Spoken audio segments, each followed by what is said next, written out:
খুলনা প্রকৌশল ও প্রযুক্তি বিশ্ববিদ্যালয় প্রশাসনের বিরুদ্ধে তদন্ত প্রতিবেদন গোপন ও অভিযুক্ত শিক্ষক কর্মকর্তাদের সুরক্ষার অভিযোগ তুলেছেন ভুক্তভোগী শিক্ষার্থী জাহিদুর রহমান।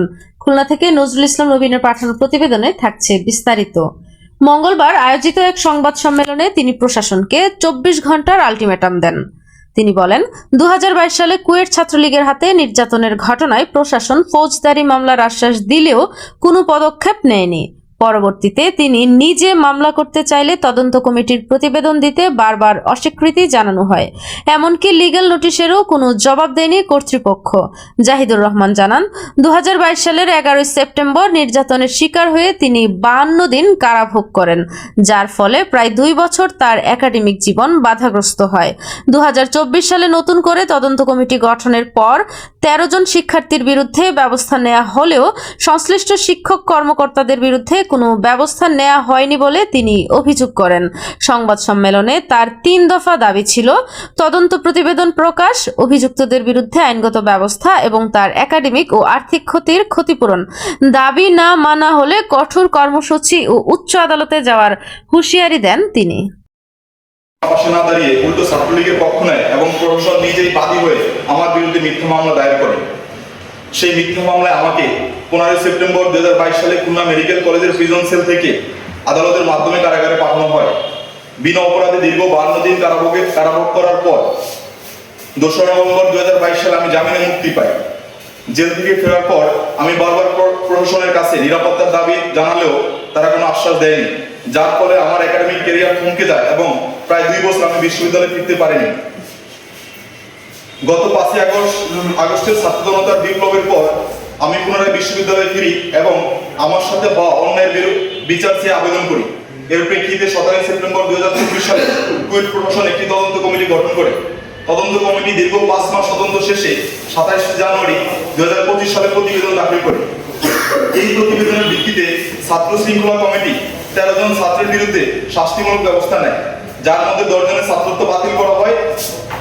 এই পদক্ষেপকে আমি সাধুবাদ জানাই, কিন্তু অত্যন্ত পরিতাপের বিষয় হলো ছাত্ররা শাস্তি পেলেও এই ঘটনার মূল কারিগর কুয়েটের তৎকালীন ভিসি মিহির রঞ্জন হালদার, ছাত্র কল্যাণ পরিচালক ইসমাইল সাইফুল্লাহ, হল প্রভোস্ট হামিদুল ইসলাম এবং সহকারী হল প্রভোস্ট সুমন দাস সহ এবং এর পেছনে আরো একাধিক অভিযুক্ত শিক্ষক ও কর্মকর্তাদের বিরুদ্ধে আজ পর্যন্ত কোনো প্রশাসনিক ব্যবস্থা নেওয়া হয়নি।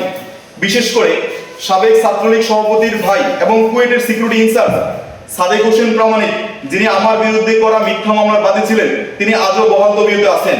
এছাড়া আমার হলের হল প্রভোস্ট হামিদুল ইসলাম এবং সহকারী হল প্রভোস্ট সুনন্দ দাস আমার নামে যে কুয়েট প্রশাসন মিথ্যা মামলা করে সেই মামলার সাক্ষী ছিলেন। কুয়েট প্রশাসন আমাকে আশ্বাস দিয়েছিল যে তারা এই ঘটনায় জড়িতদের বিরুদ্ধে ফৌজদারি মামলা করবে, কিন্তু আজ পর্যন্ত তারা কোনো পদক্ষেপ নেয়নি। পরবর্তীতে আমি ব্যক্তিগতভাবে মামলা করার সিদ্ধান্ত নিলাম এবং তদন্ত কমিটির রিপোর্টের কপি চাইলাম। তখন থেকেই প্রশাসনের আসল চেহারা উন্মোচিত হলো। আপনারা জানেন, যে কোনো আইনি লড়াইয়ের জন্য সঠিক নথিপত্র বা ডকুমেন্টস অপরিহার্য। আমি নিজে যখন অপরাধীদের বিরুদ্ধে মামলা দায়ের করার সিদ্ধান্ত গ্রহণ করি, তখন পর্যাপ্ত নথির অভাবে আইনি প্রক্রিয়া শুরু করতে বাধাগ্রস্ত হই।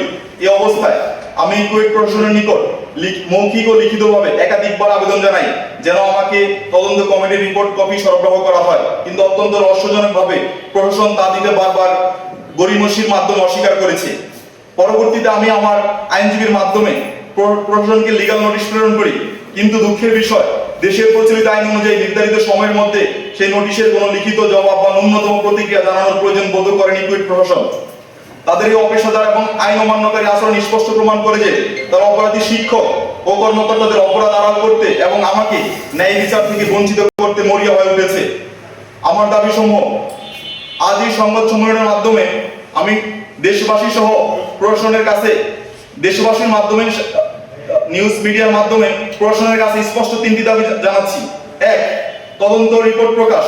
তদন্ত কমিটির রিপোর্ট অবিলম্বে জনসম্মুখে পাবলিকলি প্রকাশ করতে হবে এবং আমাকে দ্রুত রিপোর্টের সত্যায়িত কপি সরবরাহ করতে হবে। এই ঘটনায় কোন শিক্ষক, ছাত্র, কর্মকর্তা কার কি ভূমিকা ছিল এবং কার কি অপরাধ ছিল তা দেশবাসীকে স্পষ্টভাবে জানাতে হবে। 2.